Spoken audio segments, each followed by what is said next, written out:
ஏக இறைவனுடைய அன்பையும் அருளையும் வழிகாட்டுதலையும் வேண்டி விரும்பியவர்களாக ஆரம்பம் செய்வோம்.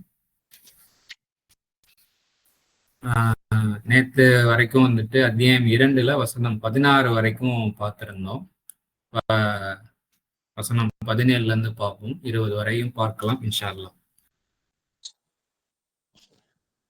அரபிக் வாசிச்சலாமாக்கா? 17 இருந்து 20 வரைக்கும் வாசிச்சரம். ஓகே.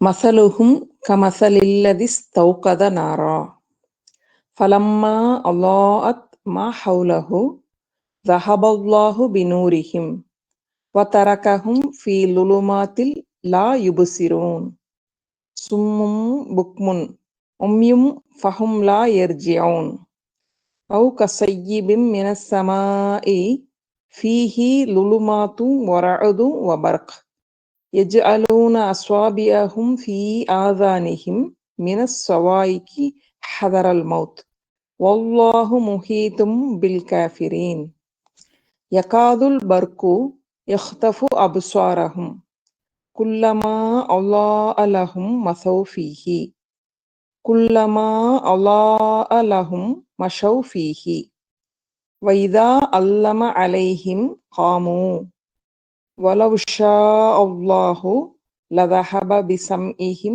وَأَبْصَارِهِمْ إِنَّ اللَّهَ عَلَى كُلِّ شَيْءٍ قَدِيرٌ.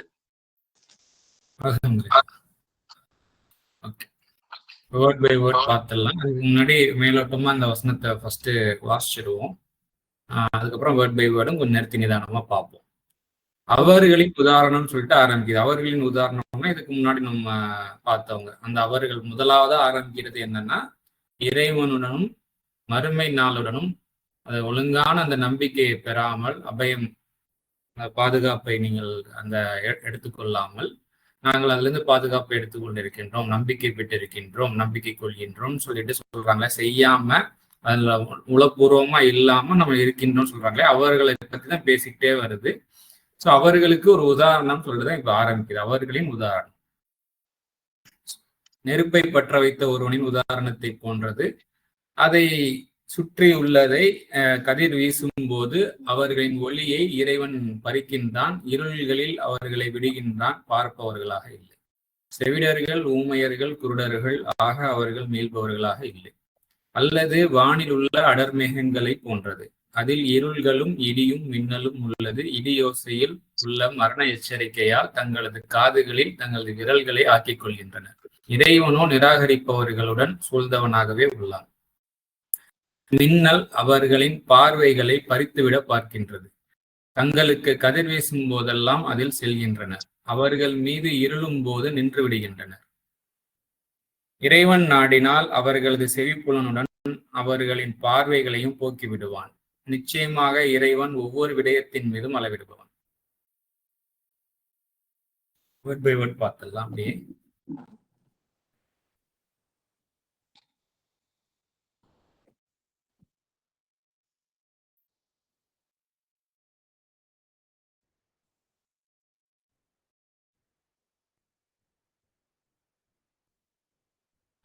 மசாலா அப்படின்னா வந்துட்டு எக்ஸாம்பிள், ஹும்னா வந்துட்டு அவர்கள்னு அர்த்தம், அவர்களுக்கான உதாரணம் அப்படின்னு சொல்லிட்டு ஆரம்பிக்குது. க மசால அப்படின்னா கனா வந்துட்டு போன்றதுன்னு அர்த்தம், மசலி அப்படின்னா வந்துட்டு உதாரணம் தான் திருப்பி.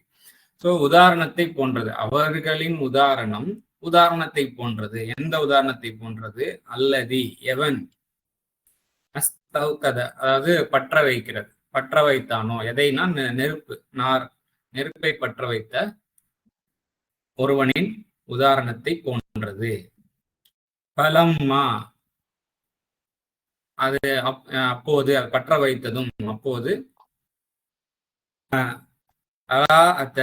அது வந்துட்டு கதிர் அந்த வெளிச்சம் வரும் இல்லையா, அதுதான் அந்த இலுமினேஷன் சொல்லிட்டு அதுக்கு வந்து அர்த்தம் சொல்றாங்க. அல்லா அப்படின்னு சொல்லிட்டு மா ஹவுலஹு அவங்களை அதை சுற்றி இல்ல அவரை சுற்றி எந்த நெருப்பை பற்ற வச்சானோ அதை சுற்றி வந்துட்டு அது வந்து ஒரு வெளிச்சம், ஒரு இலுமினேஷன் வந்துட்டு வெளியே வருது, ஒரு கதிர் வருது வெளியே அப்படின்னு சொல்லிட்டு நம்ம கதிர்னு வாங்கி நான் போட்டிருக்கேன். மேபி நிறைய அர்த்தங்கள் அதுல உள்ளடக்கி இருக்கலாம். அது எல்லாத்தையும் கவர் பண்ற மாதிரி ஒரு வார்த்தை தேடும் போது நான் கதிர்னு நான் போட்டிருக்க கூடும். இப்போவும் இதை விட சிறப்பான ஒரு வார்த்தை நல்லா ஈஸியா அந்த கான்டெக்ஸ்டோட அண்டர்ஸ்டாண்ட் பண்ணிக்கிற மாதிரி இருக்குன்னா அந்த வார்த்தையை நம்ம வந்துட்டு ஒவ்வொருத்தவங்களும் அப்ளை பண்ணிக்க வேண்டியதுதான். மொத்தத்துல அந்த நெருப்பை பற்ற வைக்கும் பொழுது அதை சுற்றி ஒரு ஒரு வெளிச்சம் உருவாகத்தானே செய்யும். அதை பத்தி தான் இது பேசுது. ஸோ அதுல நான் கதிர்ன்ற ஒரு வார்த்தையை நான் யூஸ் பண்ணியிருக்கேன், அவ்வளவுதான். இதோட பெட்டரான வார்த்தை அது கொஞ்சம் வாசிச்சு அந்த கான்டெக்ட்டை புரிஞ்சுக்கிறதுக்கு அந்த வார்த்தை அந்த இடத்துல டிஸ்டர்பா இருக்குன்னா அது சிறப்பான வார்த்தையை போட்டுக்கோங்க, ஒரு வெளிச்சம் அப்படின்ட்டு.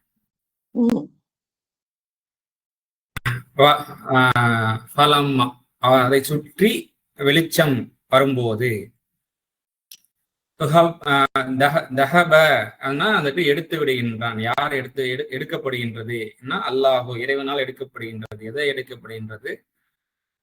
பி நூரிஹிம், அவர்களின் வெளிச்சத்தை கொண்டு வெளிச்சத்தினை வந்துட்டு எடுக்கப்படுகின்றது, இறைவனால் எடுக்கப்படுகின்றது, இல்லை இறைவன் எடுத்து விடுகின்றான் அப்படிங்கிறது தான். அதுக்கப்புறம் வந்துட்டு தரகஹும், அவர்களை விட்டு விடுகின்றான். இன்னுன்னு அர்த்தம். அதாவது இந்த எதுல விட்டு விடுகின்றான் அப்படின்னா தொழுமாத்தின், இருள்களில் விட்டு விடுகின்றான். லா இப்சிரூன, அவர்கள் பார்ப்பவர்களாக இல்லை. இன்னும் வந்துட்டு தமிழுக்கு ஏற்ற மாதிரி கொஞ்சம் சொல்லதா இருந்தா அவர்கள் பார்க்க முடியாத இருள்களில் அவர்களை விட்டு விடுகின்றான். அவ்வளவுதான். இதான் 2:17. அதுக்கப்புறம் என்ன சொல்லுவாங்க அப்படின்னா டெஃப், செவிட்டுத்தனம் இருக்கின்றது, ஊமைத்தனம், அதுக்கப்புறம் குருட்டுத்தனம் எல்லாமே அங்க இருக்கு. ஆக அவர்கள் லா இர்ஜிஊன், அவங்க வந்துட்டு மீள்பவர்களாக இல்லை. இந்த மாதிரி தன்மைகள்லாம் தொடர்ந்து அவங்க மெயின்டைன் பண்ணிக்கிட்டு இருக்கிறாங்க அப்படின்னா அவங்க வந்துட்டு மீள்பவர்களாக இல்லை அப்படின்னு சொல்லிட்டு முடியும்.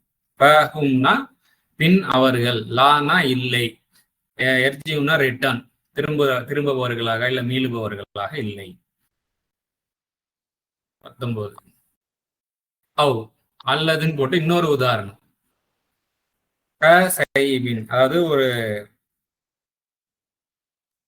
இதுக்கு வந்துட்டு இடி மின்னல் மேகங்கள், அதுக்குதான் இந்த இது சொல்லுவாங்க. பெரிய ரெயின் ஸ்டோம், ஹார்ம், டிசாஸ்டர், அந்த மாதிரியான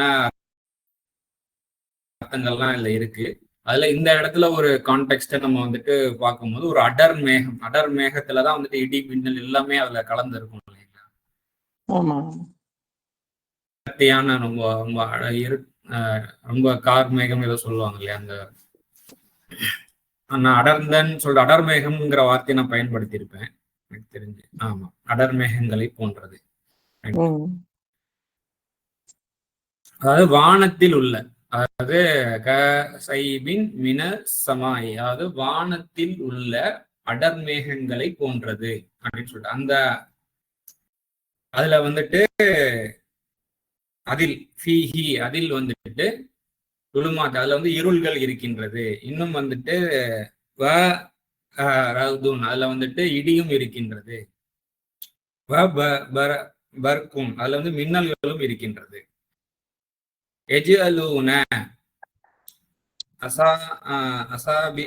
அதாவது அவங்களுடைய காதுகள்ல வந்துட்டு வைத்துக் கொள்கின்றார்கள்.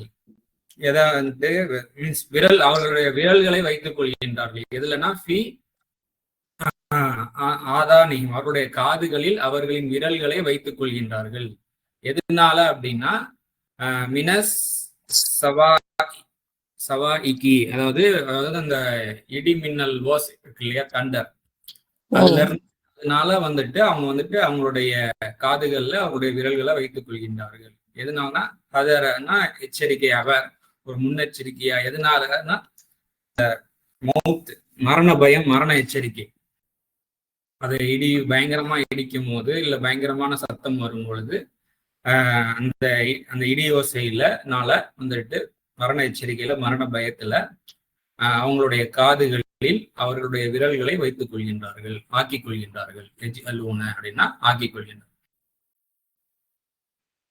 அதுக்கப்புறம் வல்லாஹு, இறைவனோ முஹீது, வந்துட்டு சூழ்ந்தவனாக உள்ளான். அப்படின்னா அல் காஃபிரின், நிராகரிப்பவர்களுடனும் அவன் வந்துட்டு சூழ்ந்தவனாகத்தான் இருக்கின்றான் அப்படின்னு சொல்லிட்டு முடியும். அதுக்கப்புறம் 20வது வசனம்.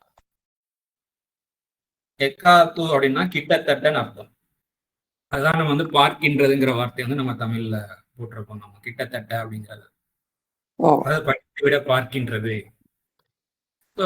கிட்டத்தட்டன்னு நம்ம போட முடியும். அதாவது கிட்டத்தட்ட ஆகின்றது அப்படின்னு சொல்லி போடலாம். என்ன கிட்டத்தட்ட ஆகின்றது? அந்த மின்னல் வந்து கிட்டத்தட்ட ஆகின்றது. என்ன கிட்டத்தட்ட ஆகின்றது? பறித்து விடுவதற்கு மின்னல் வந்து கிட்டத்தட்ட ஆகின்றது. எதை பறித்து விடுவதற்கு? அபிசாரகும், அவர்களின் பார்வைகளை, அவருடைய விஷன்ஸ் வந்துட்டு பறித்து விடுவதற்கு மின்னல் கிட்டத்தட்ட ஆகின்றது. குல்லமா ஒவ்வொரு முறையும் அப்படின்னு சொல்லிட்டு அர்த்தம். குல்லம் ஒவ்வொரு முறையும் ஒரு பிளாஷஸ், ஒரு கதிர் வீசும், ஒரு வெளிச்சம் வரும்போது, அந்த மின்னல் வெளிச்சம் வரும்போது அவர்களுக்கு ஒரு வெளிச்சம் வரும்போதெல்லாம் ஒவ்வொரு முறையும் அவங்க வந்து நடக்கின்றார்கள். அதுல அந்த வெளிச்சத்தில் நடக்கின்றார்கள். இருளும் அலுலம் அலைஹிம், அவர்கள் மீது இருளும் போது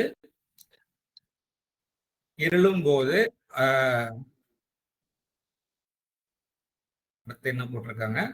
காமுன்னு சொல்லிட்டு வருது. சோ நின்று விடுகின்றார்கள். காமுனா நிலைப்பட்டு விடுகின்றார்கள், அப்படி நின்று விடுகின்றார்கள். இப்ப இந்த காமு, கியாமா, முஸ்தகீம் இதெல்லாம் வந்து ஒன்றோடு ஒன்று தொடர்புடைய வார்த்தைங்கிறத இப்ப அப்பப்போ வந்து நம்ம வந்துட்டு இங்க ரிமெம்பர் பண்ணிக்கலாம். அப்பதான் வந்து நிறைய இடத்துல அந்த கான்டெக்ட் எல்லாம் வந்துட்டு ரொம்ப கொஞ்சம் மீனிங்ஃபுல்லா கொஞ்சம் தெரிய ஆரம்பிக்கும், டெவலப் ஆக ஆரம்பிக்கும். காமு அப்படின்ற அந்த வார்த்தை வந்து கியாமா, இந்த கியாமனால், முஸ்தகீம் இதுல இருந்து வரதான் இது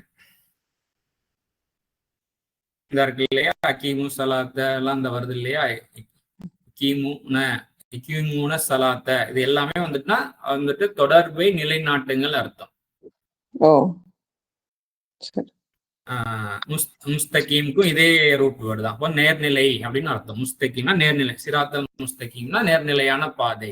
அதே போல மக்களுக்கும் இதே வார்த்தை பயன்படுத்தப்படுது, கௌமி அப்படின்னு சொல்லிட்டு. இதுலயும் வந்து இந்த மொழி ரீதியாக இந்த வார்த்தை எப்படிலாம் வேலை செய்யுதுங்கிறதுக்கு ஒரு இன்ட்ரெஸ்டிங்கான ஃபேக்ட். அதாவது ஒரு தனி மனிதர் வருவார் போவார், ஆனா உலகத்துல மக்கள்ங்கிறது எப்போதுமே நிலைப்பட்டுட்டே இருப்பாங்க இல்லையா? சோ ஒரு வார்த்தை ஒரு மொழியிலையும் எப்படிலாம் அது வந்துட்டு பிறக்கின்றதுங்கிறதுக்கு இது ஒரு இன்ட்ரெஸ்டிங்கான ஒரு ஃபேக்ட். மொத்தத்துல கௌம் அப்படிங்கிறதுக்கு வந்துட்டு நிலைப்படுதல், நிறுத்தல் அப்படின்ற ஒரு அர்த்தம் ஒண்ணு, மக்கள் அப்படின்ற ஒரு அர்த்தமும் இருக்கு. ஸோ எந்த இடத்துல வந்துட்டு எந்த அர்த்தத்தை போட்டா உட்காருங்கிறது நம்ம வாசிக்கக்கூடியவங்க தான் சிந்தனையோட அணுகணும், பிரார்த்தனையோட. ஓகே. ஸோ அவங்க வந்துட்டு நின்று விடுகின்றார்கள். அதாவது அவர்கள் மீது இருளும் போது வந்துட்டு அவங்க வந்து நின்று விடுகின்றார்கள். இஃப் மாதிரி, அதாவது இருந்தால், அப்படி ஆனால் அப்படின்னு சொல்லிட்டு. என்ன ஆனால்? ஷா அல்லாஹு, இறைவன் நாடுவானே ஆனால். என்ன நாடுவானே ஆனால்? ல தஹப, வந்துட்டு எடுத்து விடுகின்றான். எதனா வந்துட்டு பி சம்இஹிம், வந்துட்டு அவங்களுடைய செவிப்புலன்களை வந்துட்டு எடுத்து விடுகின்றான், பறித்து விடுகின்றான். இன்னும் வ அபுசாரியும், அவங்களுடைய பார்வைகளையும். இன்னல்லாஹ, நிச்சயமாக இறைவன், அலா குல்லி ஷைஇன், அலா குல்லி ஷைஇன்னா ஒவ்வொரு விடயத்தின் மீதும், கதீருன்னா ஆற்றலுடையவன் நார்மலா போட்டிருப்பாங்க.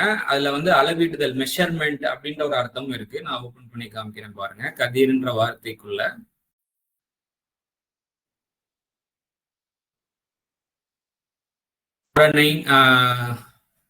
மெஷர் அப்படின்ற ஒரு அர்த்தமும் இருக்கா, ஏபிள் ஆற்றல் அப்படின்ற ஒரு அர்த்தமும் இருக்கு, மெஷர் அப்படின்ற ஒரு அர்த்தமும் இருக்கு அந்த வார்த்தைகளுக்குள்ள.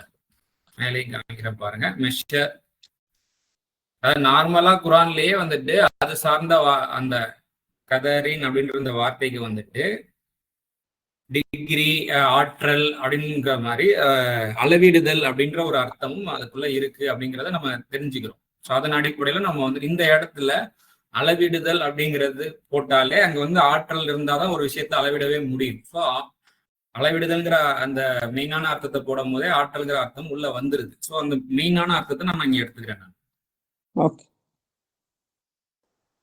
நிச்சயமாக இறைவன் ஒவ்வொரு விடயத்தின் மீதும் அளவிடுபவனாக இருக்கின்றான், அளவிடுபவன் அப்படின்னு சொல்லிட்டு. ஸோ இதான் 20வது வசனம் வரைக்கும். இப்ப திருப்பி நம்ம இதை பார்க்கலாம். அவர்களின் உதாரணம் நெருப்பை பற்ற வைத்த ஒருவனின் உதாரணத்தை போன்றது. அதை சுற்றியுள்ளதை ஒரு வெளிச்சம், இப்போதைக்கு பரிச்சயமான வார்த்தையை போடும். வெளிச்சம் வீசும்போது அவர்களின் ஒளியை இறைவன் பறிக்கின்றான், இருள்களில் அவர்களை விடுகின்றான், பார்ப்பவர்களாக இல்லை. இந்த அவர்களின் உதாரணத்தை, அதாவது இந்த அவர்கள் யாரு எல்லாம் வந்துட்டு அந்த டெம்பரவரி கெயின், இன்ஸ்டன்ட் கெயின், தற்காலிக லாபத்தை மட்டும் பார்த்து தொலைநோக்கு சிந்தனையை வந்து ரொம்ப குறைவா வச்சு, அதுக்கப்புறம் வீணான பெருமை, அகந்தை, ஆணவம், அப்படியான உணர்வை கொண்டு செயல்படுறாங்க இல்லையா, அவங்களுக்கான உதாரணம் சொல்லப்படுது. மேல எல்லாம் சொல்ல அவங்க வந்துட்டு அவங்களோட பேச்சு, அவங்களோட ஆட்டிடியூட வச்சு பார்க்கும்போது அகந்தை, ஆணவம் இருக்கிறத பார்க்க முடியுது. அதாவது நேரா பார்க்கும்போது அவங்களுக்கு ரொம்ப நீங்க சூப்பர் அப்படி இப்படின்னு சொல்லிட்டு, பின்னாடி திரும்பின உடனே அவங்கள நாங்க கிண்டல் பண்றோம், அவங்க எல்லாம் முட்டாள்கள், நாங்கெல்லாம் அறிவாளிகள் அப்படின்ற அந்த அடிப்படையில பேசிட்டு இருக்காங்க இல்லையா. அதே போல மனிதர்கள் நம்புவது போன்று நம்பிக்கை கொள்ளுங்கள் அப்படிங்கும்போது அதுல நிறைய விஷயம் இருக்கு. அதாவது மனிதர்களுக்கு எப்படி சொன்னா அவங்களுக்கு வந்துட்டு அபயம் பெறுவார்களோ அது போல உங்களுக்கு நீங்க நம்பிக்கையை கொடுங்க. உங்களுக்கு தெரிஞ்ச விஷயத்த உங்களுக்கு புரிஞ்ச மாதிரி நீங்க எப்படி இருக்கீங்களோ அதேபடிதான் சொல்லணும் அப்படின்றதுலாம் இல்லை. ஒரு பொதுவான அழகா சொல்ல முடிஞ்சா சொல்லுங்க, இல்லைன்னா நீங்க உங்களுடைய லைஃப்ல வந்துட்டு இன்னும் சேஃபா எப்படி வாழ முடியுமோ வாழுங்க. அதை பார்த்து எக்ஸாம் நீங்க சொல்லாமலேயே உங்களுக்கு வந்து பார்த்து எக்ஸாம்பிள் எடுத்துப்பாங்க. நிறைய இருக்கு. அந்த மாதிரி பண்ணுங்களேன் அப்படின்னு சொல்லும்போது முட்டாள்தனமா நாங்க பண்ண முடியுமான்னு சொல்லி கேட்கிறாங்க. இந்த மாதிரி ஃபூலிஷ் தனமாலாம் என்னால எக்ஸாம்பிள் சொல்லிட்டு இருக்க முடியுமா? சில நேரம் வந்துட்டு கொஞ்சம் டீட்டெயிலா சொல்லுங்கன்னு சொல்லுவோம். அதெல்லாம் முட்டாள்தனமான எக்ஸாம்பிள் அப்படின்னு சொல்லுவாங்க, சிறுபிள்ளைத்தனமான எக்ஸாம்பிள்னு சொல்லுவாங்க இல்லையா.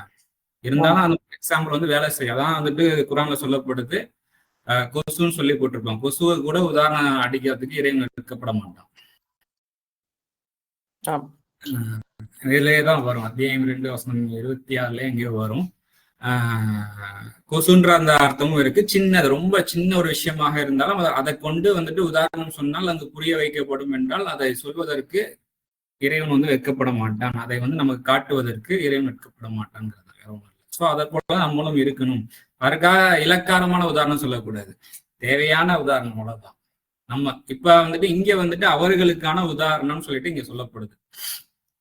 என்னன்னா, நெருப்பை பற்ற வைத்த ஒருவனின் உதாரணத்தை போன்றது, அதை சுற்றியுள்ளதை வெளிச்சம் வீசும் போது அவர்களின் ஒளியை இறைவன் பறிக்கின்றான்.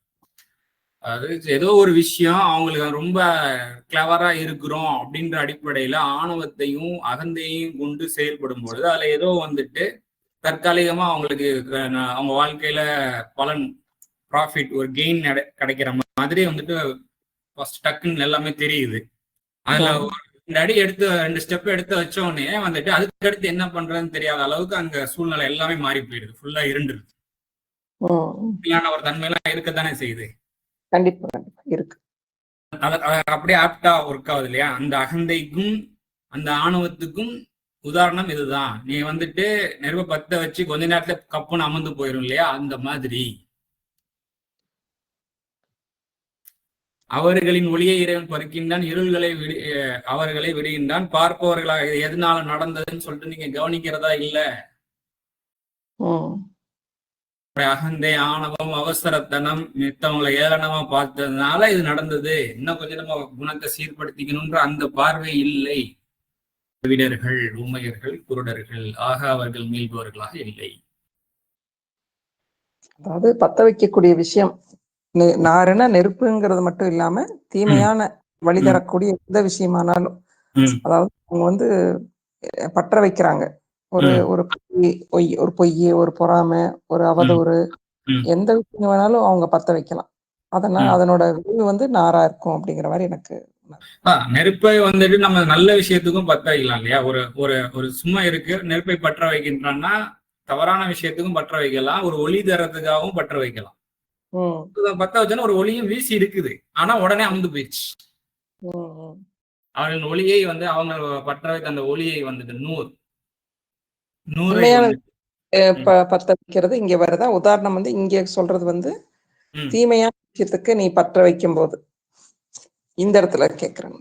தீமைன்ற வார்த்தை போடல அக்கா. அதாவது வந்துட்டு தீமைங்கிற விஷயம் வந்துட்டு அந்த அவர்களுடைய அந்த குணங்கள் இருக்கு இல்லையா, அதுதான். அதாவது அகந்தையான பேச்சு, அது எல்லாமே வந்துட்டு தீமையான விஷயமா இருக்கு. இன்னும் அவங்க சொல்றாங்க நாங்க சீர்திருத்தம் பண்றோம்னு வேற சொல்றாங்க. மேபி நீங்க சீர்திருத்தமே பண்ணாததுக்காக ஒரு விஷயத்த அவங்க ஒரு ஒரு ஒரு ஏதோ ஒரு திட்டத்தை அவங்க வைக்கிறாங்கன்னே வச்சுக்கிடுவோம். அந்த திட்டத்துல யாரோ ஒரு குடும்பத்துக்கு அவங்க சீர்திருத்தப்படுத்தி வைக்கலாம், குடும்பத்துல பிரச்சனையா போயிட்டு இருக்கு, சீர்படுத்தி வைக்கலாம்னு சொல்லிட்டு ஒரு விஷயத்த வந்துட்டு கையாளுறாங்கன்னு சொல்லுவோம். அதுதான் பற்ற வைக்கிறது. ஒரு ஒரு ஒரு விஷயம் பண்றாங்க. ஆனா வந்துட்டு அதுல வந்து அகந்தையும் யாருக்காக வந்துட்டு அவங்க ஒர்க் பண்றாங்களோ அவங்கள ரொம்ப இலக்காரமாகவும் முட்டாளாகவும் நினைச்சுக்கிட்டு அவங்க வேலை பாக்குறாங்க அப்படின்னா சீக்கிரமே அது அமர்ந்து போயிடும். நீங்க பண்ற விஷயம்லாம் அதுக்கப்புறம் நீங்க பார்க்க முடியாது, நீங்களும் சேர்ந்து அவமானப்பட்டு போவீங்க. நிறைய கவர் ஆகுது. ஏன்னா நாங்க சீர்திருத்தவாதிகளே அப்படின்னு அதெல்லாம் சொல்றாங்க இல்லையா. அவர்களின் உதாரணம் வந்துட்டு நெருப்பை பற்ற வைக்கும் ஒருவனின் உதாரணத்தை போன்றது. அதை சுற்றி இருக்கிறதுல சுற்றி உள்ளதை ஒளி வெளிச்சம் வீசும் போது அவர்களின் ஒளியை இறைவன் பறி. அதாவது அந்த பத்த வச்சோம்னா அழகா வெளிச்சம் வந்திருக்கு. அதனாலதான் அவங்க அந்த இதெல்லாம் நினைச்சுதான் வந்து பண்ணியிருக்காங்க. ஆனா அந்த நினைப்புல ஒரு தூய்மை, ஒரு பணிவு அது இல்ல. இன்டென்ஷன்ல வந்துட்டு சுத்தம் இல்ல, ஜக்கா இல்ல. ஜக்கா இல்லாத போது வந்துட்டு அது வந்துட்டு சீக்கிரமே அது வந்துட்டு பிரயோஜனம் இல்லாம போயிடும் அப்படிங்கறது இங்க உதாரணம் மூலமா. இப்ப நம்ம ஏதாவது ஒரு கரண்ட் போயிடுச்சு, நைட்ல இருட்டாயிடுச்சு, கேண்டில் வைக்கிறோம், உடனே டபக்குன்னு அமர்ந்துருச்சு அப்படின்னா இருட்டாயிடும் இல்லையா. சோ அந்த மாதிரி உதாரணத்தை போன்றது. நீங்க வந்துட்டு அகந்தையோட பண்றீங்க அப்படின்னா ஒரு இன்டென்ஷன் தூய்மை இல்லாம செய்யக்கூடிய செயல்னால என்ன ஏற்பட போகுது அப்படின்னு சீக்கிரம் அணைஞ்சிடும்.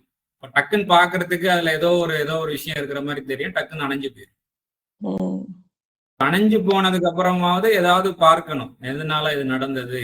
நம்ம கேண்டில் வைக்கும் போது காத்தனால கொஞ்சம் கையை வச்சு மறைச்சிட்டு கொஞ்சம் லைட்டா பத்து அந்த மாதிரி ஏதோ ஒண்ணு நம்ம உணர்ந்துட்டு கொஞ்சம் கரெக்ட் பண்ணிக்கிறோம் இல்லையா.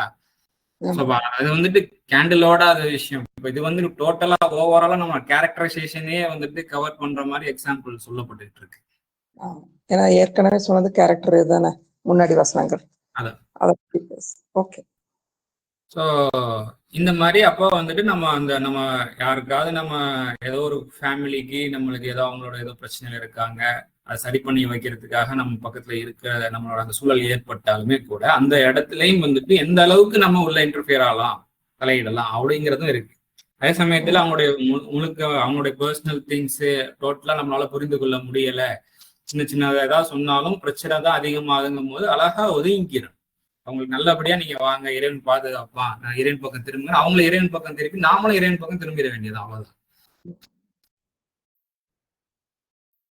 அவங்கள முட்டாள்களாகவோ இலக்காரமாகவோ நினைச்சுக்கிட்டு அந்த அகந்தையான பேச்சு, ஆணவமான பேச்சு மேற்கொண்டு அங்க பிரச்சனை தானே வரும். ஆமா, கண்டிப்பா. உதாரணத்துக்கு நான் வந்து இந்த எக்ஸாம்பிள் எடுத்துக்கிட்டேன், ஃபேமிலி பிரச்சனை. அதே போல இண்டிவிஜுவலா ஏதோ ஒரு வியாபாரம் பண்ணணும்னு நினைக்கிறாங்க, அந்த வியாபாரத்துல வந்துட்டு தர்மத்தை ஃபாலோ பண்ணாம அதர்மத்தை கொஞ்சம் ஃபாலோ பண்றாங்க. எதுக்காக அப்படின்னா தர்மத்தோட எல்லாம் இருந்தாலும் வந்துட்டு பிழைக்க முடியாது, அதர்மத்தோட இருந்தாதான் பிழைக்க முடியாது. அதாவது நிர்பந்தத்தின் காரணமாக ஒரு சில தர்மத்தை ஃபாலோ பண்ண முடியலன்னா பிரச்சனை இல்லை, இருந்தாலும் தர்மத்தோட அந்த வியாபாரம் பண்ணணுமேன்ற அந்த நோக்கம் இருந்துகிட்டே இருக்கும்போது படிப்படியா அங்க சீர்படுத்தி தருவான்.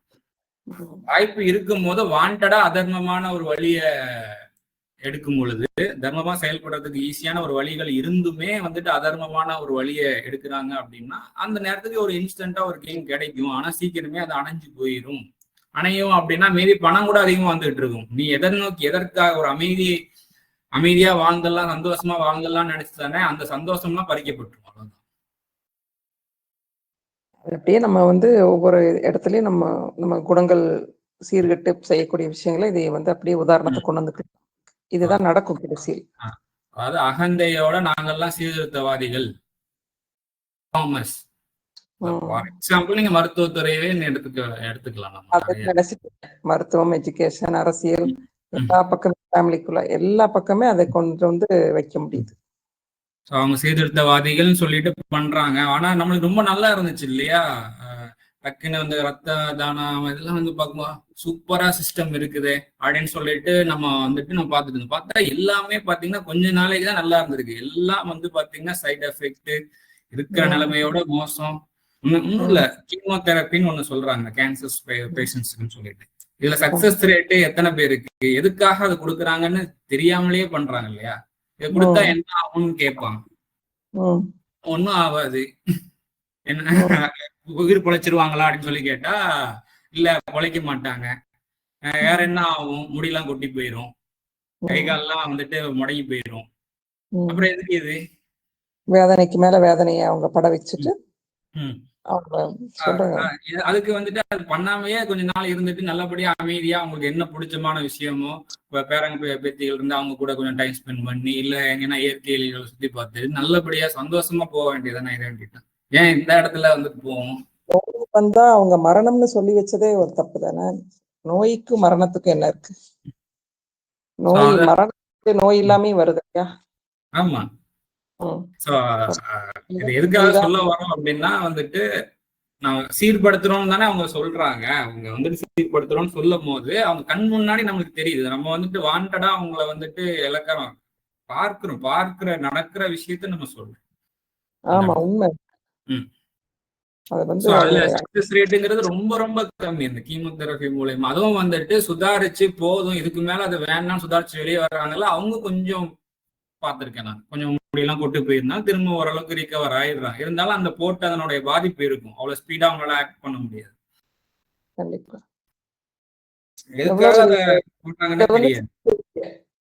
கொஞ்சம் யாராவது சிந்திச்சா கடைசியில் அதை மரணத்துலதான் கொண்டு போய் விடுது. அப்ப நீங்க என்ன வைத்தியம் செஞ்சு மனுஷனை காப்பாத்தி இருக்குங்களா? ஓகே, அந்த மரணத்துக்கு முன்னாடி வேதனைகளை கொண்டு வந்து அதை கொண்டு அங்க போய் சேர்த்துருக்கு. மரணம் விதிக்கப்பட்டாச்சுல, அந்த நேரம் வரைக்கும் நம்ம இருந்துட்டு போக வேண்டியது. சாவறதுக்கு முன்னாடி கொஞ்சம் காசை எங்கிட்ட கொடுத்துட்டு போங்கிறதுக்காக தான் இப்ப மருத்துவத்துறை எல்லாம் இருக்கிறதா நம்ம பார்க்க முடியாது. சிஸ்டமே அப்படிதான் இருக்கு பாக்குறதுக்கு. இல்ல, இதே மாதிரி எஜுகேஷன் அப்படித்தான். அதை படிச்சவங்க தானே அந்த டாக்டர்ஸ், நல்லா தானே. அவங்க ஏன் அந்த மாதிரி ஒரு எண்ணங்கள் அவங்களுக்கு போகுது?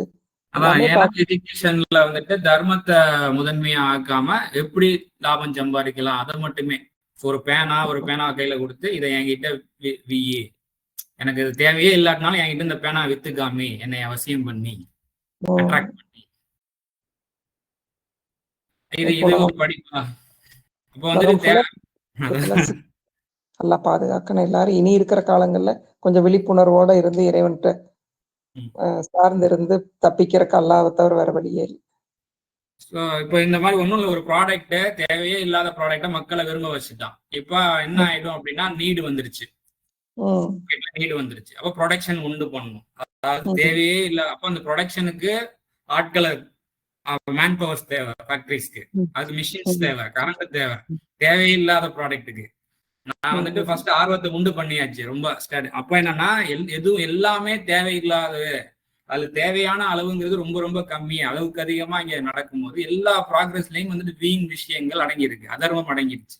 ஸோ வர்றவன் வந்துட்டு அதுக்கு தேவையான ஆள் பேஷனோட இருக்கிறவன் வந்துட்டு ரொம்ப கம்மியா இருப்பான். ஆனா ப்ரொடக்ஷன் அங்கே அதிகமா தேவைப்படுது. அப்போ அது பேஷனே இல்லாத ப்ரொடக்ஷன் பண்ணும்போது குவாலிட்டி அடி வாங்குது, தேவையில்லை மிஷின்ஸனுடைய குவாலிட்டி அடி வாங்குது. அதுக்கப்புறம் கொஞ்ச நேரத்துக்கு அடிப்பதாகரம், அதுக்கப்புறம் இது வேஸ்ட்ன்னு தெரிஞ்சு டபக்குன்னு பெரிய ஒரு ப்ரொடக்ஷன் நிற்கும், தேங்கி நிற்கும். அதுக்கு வந்து திருப்பி ரீசைக்கிள்ங்கிற பேர்ல திருப்பி ஒண்ணு நடக்கும். இது சொல்றேன், இந்த மாதிரி வந்துட்டு அது எல்லாமே வந்துட்டு அடுத்து என்ன பண்றதுன்னு தெரியாத அளவுக்கு முடிச்சுட்டு தேவையில்லாத ஒரு பொருளை ஒண்ணு செஞ்சிருக்கேன், இதுக்கு இதெல்லாம் பிரயோஜனம் இருக்கு, இந்த நன்மை எதிர்பார்த்து இந்த ப்ராடக்ட் நம்ம வந்து நாங்க ரெடி பண்ணிருக்கிறோம் அப்படின்னு சொல்லும் போது அது தேவையுள்ளவங்க வாங்குவாங்க. அது குவாலிட்டியா இருந்தா இன்னும் பேரோட இன்னும் அதிகமா சேல்ஸ் ஆகும். அவ்வளவுதானே. என்கிட்ட இப்படி ஒண்ணு இருக்குங்கிறத தெரியப்படுத்தணுமே தவிர வேற என்ன பண்ணணும்? இல்ல, அதான் அதுவும் எல்லாம் பதிலுக்கு அவங்களோட பேராசை வந்து பராக்காக்கி விட்டது. செல்வங்களை, காசு, அந்த காசு. அப்போ வந்துட்டு இதை வந்துட்டு நாங்க பொருள் நாங்க கொடுக்கறது எத்தனை பேருக்கு நாங்க வேலை வாய்ப்பு கொடுக்குறோம்லாம் சொல்லுவாங்க இல்லையா? எல்லாமே அங்க வந்து டோட்டலா கொலாப்ஸ் ஆகுது, திடீர்னு வேலை போயிடும் அவங்களுக்கு, அத்தனை பேருக்கு. கண்டிப்பா இது எல்லாமே நடக்கிறதா நம்ம கண்ணு முன்னாடி பாக்குறத வச்சுதான் நம்ம சொல்றோம். ஆமா, இதைத்தான் இறைவன் வந்து இந்த சொல்றான். அவங்க கடைசியில அதை விட்டு போனோம்னா என்ன ஆகும்? அவங்க இருள சிக்கிட்டு வேலை இல்லாம உட்கார்ந்து இல்ல கம்பெனி மூடி, எத்தனையோ கம்பெனிகள் மூடிட்டு எத்தனையோ பேரு இருந்தா இறைவனோட கருணையில உலகம் இயங்கிட்டு இருக்கு. நேத்து கூட ரொம்ப லேசான ஒரு வாழ்க்கை தான். இவ்வளவு கஷ்டப்பட்டு தான் வாழணும்னு ஒரு மைண்டுக்கு வந்துருவோமா? லேசா வாழ்க்கை கண்ணு முன்னாடி இருக்கும். இப்படி எல்லாம் வாழ முடியாது அப்படின்னு நினைச்சிருவோம். முன்னாடி இருக்கும் ரொம்ப லேசான ஒரு வாழ்க்கை. அதான் எல்லாமே இந்த இப்லீஸோட தன்மை ஏற்பட்டதுனால நிராசை வந்துருது. ஏதோ எப்படி நம்ம வாழுவோம் அப்படின்னு அந்த நிராசை ஸ்ட்ராங்கா இங்க சொல்லிக்க வேண்டியிருக்கு. ஆல்ரெடி நம்ம இப்லீஸ்ங்கிற வார்த்தையை பற்றி லேசா நம்ம பார்த்திருக்கோம், யூடியூப்லயும் போட்டிருக்கோம். இப்லீஸ்னா வேற ஒண்ணும் இல்ல, நிராசை அப்படின்ற அர்த்தம் அந்த வார்த்தைக்குள்ள இருக்கு வேற. சோ நம்ம எல்லாரும் பெரும்பாலும் வந்துட்டு நிராசையான வார்த்தைகள் பயன்படுத்ததான் செய்யறோம். அப்படின்னா அதுக்கு பேர் என்னன்னா இப்லீஸான விஷயங்களை பேசணும்.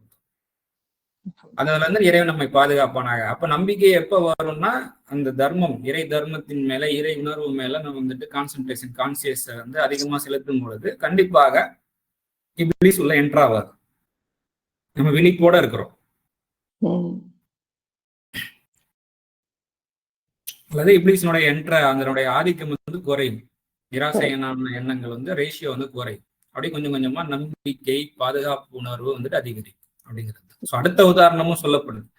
வானில் உள்ள அடர் மேகங்களை போன்றது. ஸோ வந்துட்டு எல்லாத்தையும் கூட்டி வச்சு அடர் மேகம்னாலே மழை பெய்யறதுக்கு தானே உபயோகம். அந்த மேகங்கள்னாலே மழை பெய்யும். ஸோ அப்போ வந்துட்டு நம்மளுக்கு நிறைய லாபம் தருது. அவங்க வந்துட்டு அந்த மேகம் வந்து மழை வந்து அருள் மழை நினைச்சிட்டு போயிடுவாங்க. ஆனா எல்லாம் அவங்களுக்கே பாதகமா போயிடும்லாம் வேற வேற இடத்துல வரும் தெரியுமா வசனம். ஸோ அது போல அப்போ வந்துட்டு அவங்க குவிக்கிறாங்க. இதுல இருந்து நிறைய கெயின் எடுக்கலாம் அப்படின்னு சொல்லிட்டு என்னன்னா அகந்தை, ஆணவம், மித்தவங்களை முட்டாள்களாக நினைத்து கொண்டு அந்த மாதிரி இன்டென்ஷன்ல ஜக்கா இல்லாம செயல்படும் பொழுது அது குவிக்கிறாங்க. ஸோ அதுல வந்துட்டு இருள்களும் எங்கெங்கெல்லாம் வந்துட்டு சில விஷயம் வந்துட்டு இதுக்கு வந்து தீர்வு இல்லாம இருக்கும். வந்தா பார்த்துக்கலான்ற அடிப்படையில அந்த இருள்களும் இருக்கும். சில பிரச்சனைகளும் வரும், இடியும் வரும். இப்படி இதெல்லாம் நம்ம கவனிக்காம பண்ணோம் அப்படின்னா அந்த இடியும் அதற்குள்ள அடங்கி இருக்கும், அதுல மின்னலும் அடங்கி இருக்கும். இடியோசையில் உள்ள என்னக்கா நீங்க சொன்ன மாதிரி அதுக்குள்ள அந்த இருளா இருக்கும் போதே கொஞ்சம் சுதாரிச்சோம்னா அதுக்குள்ள இத தப்பிச்சுக்கலாம். வந்தா பார்த்துக்கலான்னு இருக்கும் போது அதுக்குள்ள இன்னும் அதை விட ஜாஸ்தியான இடி, அதை விட பர்க்கு எல்லாமே, அதாவது மின்னல் அந்த அளவுக்கு இருக்கும். இடியோசையில் உள்ள மரண எச்சரிக்கையால் தங்களது காதுகளில் தங்களது விரல்களை ஆகும். ஸோ அப்போ உள்ள வந்துட்டு அங்க ஒரு ஃபேக்டரியோ இல்லை தேவையில்லாத ஒரு ஃபேக்டரி, இல்லை தேவையில்லாத ஒரு கான்செப்ட் வச்சு வந்துட்டு ஏதோ ஒண்ணு நம்ம இனிஷியேட் பண்ணிட்டோம் அப்படின்னா அதுல இருந்து ஏற்படக்கூடிய பாதிப்புகள்னால வந்துட்டு அங்க சத்தங்கள் எழ ஆரம்பிக்கும், எதிர்குறல். அதுதான். சோ இதெல்லாம் கேட்க வேண்டாம் அப்படின்னு சொல்லிட்டு காதை பொத்துக்கிட்டாலும் நிராகரிப்பவர்களுடன் இறைவனோ நிராகரிப்பவர்களுடன் சூழ்ந்தவனாக உள்ளான. அதை காதை பொத்தி நீங்க தப்பிச்சிடலான்னு பாத்தீங்களா? அதெல்லாம் முடியாது. அம்மின்னல் அவர்களின் பார்வைகளை பறித்து விட, கிட்டத்தட்ட பறிக்கிறதுக்காக விஷன் அடுத்து என்ன பண்றதுன்னு தெரியாத அளவுக்கு ஆயிடும். தங்களுக்கு வெளிச்சம், அதுல இருந்து ஏதாவது ஒரு வெளிச்சம் வரும்போதெல்லாம், வெளிச்சம் வீசும் போதெல்லாம் அதில் செல்கின்றனர். அவர்கள் மீது இருளும் போது நின்று விடுகின்றனர். இறைவன் நாடினால் அவர்களது செவிப்புலனுடன் அவர்களின் பார்வைகளையும் போக்கி விடுவான். காதை பொத்திக்கிட்டு போயிடலாம் நினைக்கிறீங்களா? பார்வையும் போயிடுச்சுன்னா எப்படி நடப்பீங்க? நிச்சயமாக இறைவன் ஒவ்வொரு விடயத்தின் மீதும் அளவிடுபவன். நீங்கள் செய்யற விஷயத்துக்கு எல்லாத்துக்கும் அளவிட்டு மெஷர்மெண்டோட தான் நீங்க அதை அனுபவிச்சுட்டு இருக்கீங்க. ரியாக்ஷன், அதனுடைய ரியாக்ஷன் தான். ஸோ நீங்க இப்பவும் வந்துட்டு ஒன்றும் பிரச்சனை இல்லை, அந்த தர்மத்தை எப்படி இந்த இடத்துல கொண்டு வர்றது அப்படின்ற அந்த உணர்வை நினைவூட்டுற அந்த விஷயம் தான் இங்க கடைசி. இறைவன் ஒவ்வொரு விடயத்தின் மீதும் அளவிடுவோம்னா நான் சீர்படுறதுக்கு ரெடி ஆனா அதற்கும் அளவிட்டு தர ஆரம்பிப்பான்னு அர்த்தம். உதாரணம் அப்படிங்கிறது ரொம்ப, அதாவது நம்ம எல்லாம் பேசுற மாதிரி இறைவன் சொல்ற மாதிரி, சும்மா ஒரு பேச்சாளர்கள் எல்லாம் ஒரு உதாரணத்துக்கு கதைகளை சொல்லி சொல்ற மாதிரி இறைவன் வந்து மிகப்பெரிய விஷயத்தை இது 2 விஷயத்துக்குள்ள அடக்கியிருக்கேன். முன்னாடி சொன்ன ஆயத்துகளை வச்சு வசனங்கள் வச்சு அதுக்கு உதாரணமும் சொல்லி நம்மளைய வந்து சீராக்குறான் பாரு.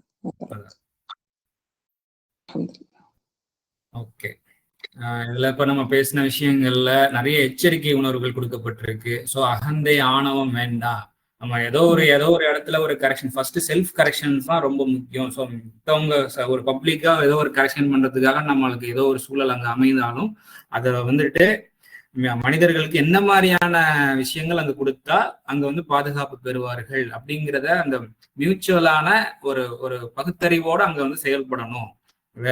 மித்தவங்க இலக்காரமா பார்க்க வேண்டாம் அப்படிங்கிற அந்த உணர்வுலாம் அங்க நினைவூட்டப்பட்டிருக்கு. அந்த மாதிரி இலக்காரமாகவோ அகந்தையாகவோ நீங்கள் நம்ம செயல்பட்டோம் என்றால் இந்த மாதிரி ஆரம்பமா ஒரு சின்ன ஒரு லாபம் கெயின் கிடைச்ச மாதிரி இருக்கும், உங்களுக்கு ரொம்ப நல்ல பேர்லாம் கிடைச்ச மாதிரி இருக்கும், பின்னாடி அதுல பாதாளத்துல போய் விடுவீங்க, ரொம்ப கஷ்டப்படுவீங்க அப்படின்ற ஒரு நினைவூட்டல். ஏன்னா நம்ம கண்ணு முன்னாடி நடந்துட்டு இருக்கு, இதெல்லாம் பார்த்தவர்கள் தான் நம்ம நடந்ததுதான். நம்மளும் கொஞ்சம் அகந்தையா பேசணும்னா டப்புன்னு கொஞ்ச நாளே அடி வாங்குவோங்க. கண்டிப்பா பேசி ஒரு டிபேட்ல ஒரு காரசாரமா நான் ஜெயிச்ச மாதிரி இருக்கும். ஆனா மனசு வலிக்க ஆரம்பிச்சிடும் உள்ள. அதான் கில்ட். நாங்க எங்கன்னா வேற எங்கன்னா சொதப்புவோம், ஏன் ஒரு அடி விழும், இமீடியட்டா நம்ம ஏதோ ஜெயிச்ச மாதிரி இருக்கும். நிறைய இங்க படிப்பினைகள் வந்து நினைவூட்டப்படுது. ஸோ இப்போ இதெல்லாம் வேண்டாம். அப்ப அதாவது தர்மத்தோட இறை தர்மத்தோட வாழ்ந்து சமாதான வாழ்வியல்ல வாழ்றதுக்கு என்னுடைய குணத்தை பக்குவப்படுத்துவாயாக இறைவனே. இந்த மாதிரியான அவசரத்தனம் அகந்தையான எண்ணங்களை விட்டும் என்னை நீ பாதுகாப்பாயாக, என்னை மன்னிப்பாயாக, மீட்சி அளிப்பாயாக அப்படின்னு சொல்லிட்டு உள்ளபூர்வமா அந்த மனசார அந்த விருப்பத்தையே ஒழுங்குபடுத்துது இந்த நினைவூட்டல்கள் எல்லாம். விருப்பம் தான் அந்த விருப்பத்தை ஒழுங்குபடுத்தி கொடுக்குறது நினைவூட்டல். அதாவது ஒருத்தன் வந்து ஒரு பத்த வைக்கிறான் ஒரு தீமையான விஷயத்த அப்படின்னா அது அப்படியே அவன் நினைச்ச மாதிரி நடந்துராது. அதுக்குள்ள இறைவனுடைய பங்களிப்பு என்னெல்லாம் செஞ்சுட்டு இருக்கான், அவன் என்ன செய்ய போறான் அப்படிங்கறதையும் நல்லா எச்சரிக்கிறான். இவன் இப்ப ஒருத்தன் தீமையை செஞ்சு அவன் நிம்மதியா போய் அதை வெற்றி அடைஞ்சிருவானா? முடியாது. நீ செய்யறவனுக்கு அங்க ஒரு எச்சரிக்கை. அதோட வல்லாஹு முஹீத்தும் பில் காஃபிரின், சூழ்ந்திருக்கிறான், நீ நிராகரிப்பு தன்மையை கூடயும் இறைவன் சூழ்ந்திருக்கிறான் அப்படிங்கிற. இப்ப அவங்களோட சூழ்ந்தவனாக அவன் கூடயே தான் இறைவன் இருந்துட்டு இருக்கான், ஒரு அளவுக்கு தான் பார்ப்பான். அப்பப்ப லேசா வந்துட்டு நீங்க செய்யறத வந்து தவறு அப்படின்னு அங்கங்க சின்ன சின்ன விஷயங்கள் உணர்த்துவான். அந்த ஒரு லிமிட் ஒண்ணு வச்சிருப்பான், ஒவ்வொரு விடயத்தின் மீதும் அளவிடுவான். அந்த லிமிட்டை கிராஸ் பண்ணும்போது ஹெவியான அந்த பனிஷை வந்துட்டு ஃபேஸ் பண்ணுவான். அவன் அப்படியே செஞ்சுட்டு அப்படியே போய் வெற்றி அடைஞ்ச முடியும் தீமையை கொண்டுன்னு முடியாது. நினப்பு முடியாது. ஆட்சி அதிகாரம் எல்லாம் இறைவனுக்கு தானே. அந்த இடத்துல இறைவன் ஏன் வந்து நம்ம மேல கொடுங்கோலான ஒரு ஆட்சி இருக்குன்னா மக்கள் எப்படியோ அப்படிதான், மக்களுடைய கேரக்டர்ஸ்னுடைய மாஸ்டர் தான் அங்க இருப்பாரு. நம்மளும் தனித்த இண்டிவிஜுவலா கொஞ்சம் சரி பண்ண நம்மளோட செல்ஃப் கரெக்ஷன் பண்ண ஆரம்பிக்கிறோம் அப்படின்னா ஆட்சியில இருக்கிறவங்களுடைய மனநிலையும் மாற்றி அமைக்க இறைவன் போதுமானவன். அவங்க மாறல அப்படின்னா ஆட்சியவே மாத்திடுவோம். நல்ல ஒரு உதாரணம். அதாவது முன்னாடி வசனங்கள்ல அந்த பெருமை ஆணவம் கொண்டவனோட பேச்சுக்கள் அவன் அப்படியே போயிட முடியும். இப்ப அவன் இப்ப நான் ஒரு ஆணவமோ பெருமையில ஏதோ செஞ்சேன்னா நான் இந்த வசனத்தை படிக்கும்போது அப்படி போக முடியாது, இறைவன் நம்மளை சீக்கிரம் பிடிச்சிருவான் அப்படிங்கிற ஒரு எச்சரிக்கை வந்து திருந்தக்கூடிய ஒரு வாய்ப்பு. அழகான நினைவூட்டல் ஜிக்ர் பண்ணது நம்மளுக்கு.